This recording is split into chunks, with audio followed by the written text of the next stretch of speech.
Hey everyone, what's going on? Thank you for taking your own time out to check out this video. If you're brand new to the channel or whether you're coming back and returning to the channel, I sincerely appreciate all of your support. And it's been some time since I last did a what if video which actually featured Jeff Goldblum, and this time we're going to be talking about what if Ben Stiller was cast as Marty McFly, but more importantly we're going to go through his audition process and see how that all went down. But just before we do that, as you guys can see, I am repping the Back to the Future Club Argentina t-shirt, which you can grab a t-shirt for yourself on their store right now. The link is in the description box. They have so many cool items including t-shirts, merchandise, Playmobil statues, even signed autographs by some of the cast members of Back to the Future Part 2. So definitely check out those guys and all the items that they got in stock. And also, part of the proceeds of each sale goes towards the Michael J. Fox Foundation. So just for clarification on this what if episode, this is 100% fictional in terms of how the audition went down, but it is 100% accurate that Ben Stiller did actually audition for the role of Marty McFly. So without further ado, let's get into this scenario.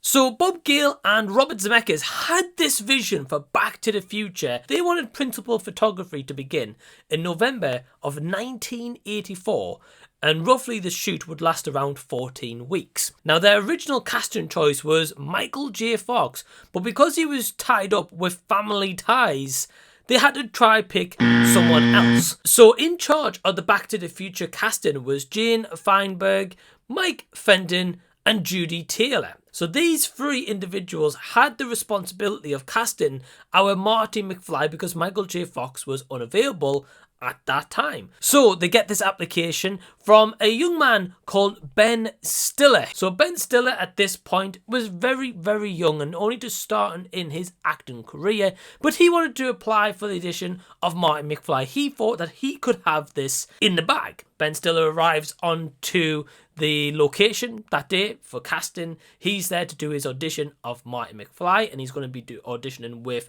Leah Thompson, who of course plays Lorraine Baines. So Ben Stiller is getting ready and he's going over his lines. However, he's just taking a little bit of time to himself before the audition starts. Jane Feinberg comes out the door to greet Ben Stiller. When she says, "Ben Stiller," he replies, "What is so important that you need to interrupt me during my private reflection period?" Knowing that he made a simple mistake and was just caught up in the anxious feeling of that moment of getting ready for auditions, he replies with, "Hey." I won't let you down, I promise. So Jane Feinberg thinks, well, that's a very strange first impression that Ben Stiller's left, but, you know, give him the benefit of the doubt, he may be just very nervous and very anxious. So they take him into the room and Mike Fenton and Judy Taylor are sat at the table ready to say his lines in the portion and dialogue they want to hear him speak.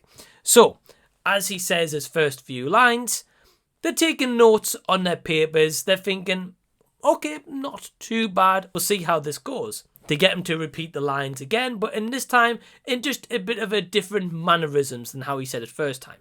So he says his lines again.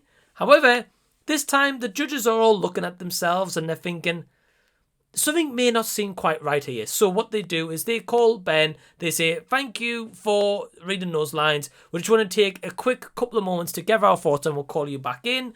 So Ben Stiller then goes out of the room. So our judges are talking amongst themselves and they're thinking, something doesn't quite fit here. He's not too bad, but maybe not quite right. However, Ben is really thinking to himself. He's thinking, what have I done wrong? Where have I gone wrong?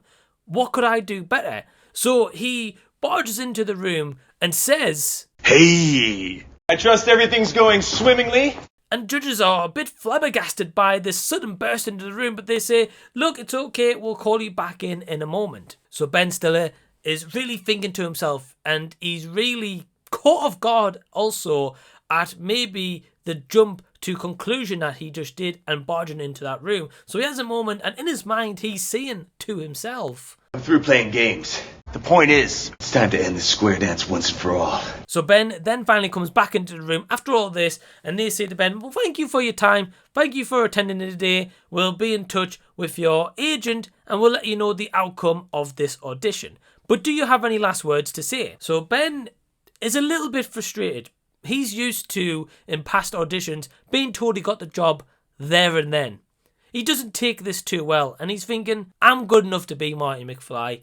I can easily do this. So in his last words, he says to the casting directors, Let me hit you with some knowledge. Do you ever think that maybe there's more to life than being really, really, really ridiculously good looking? If you'll excuse me, I've got an after-funeral party to attend. All three casting directors are flabbergasted by this outburst and think, what a prick. So yeah, I hope you guys enjoyed this episode of What If. It would have been a very interesting scenario if he did get casted as Marty McFly, but of course the legendary Michael J. Fox got the role instead. So if you've enjoyed this episode of What If, please give it a big thumbs up and also subscribe to the channel if you already haven't. And until the next time that I see you, I'll be seeing you later.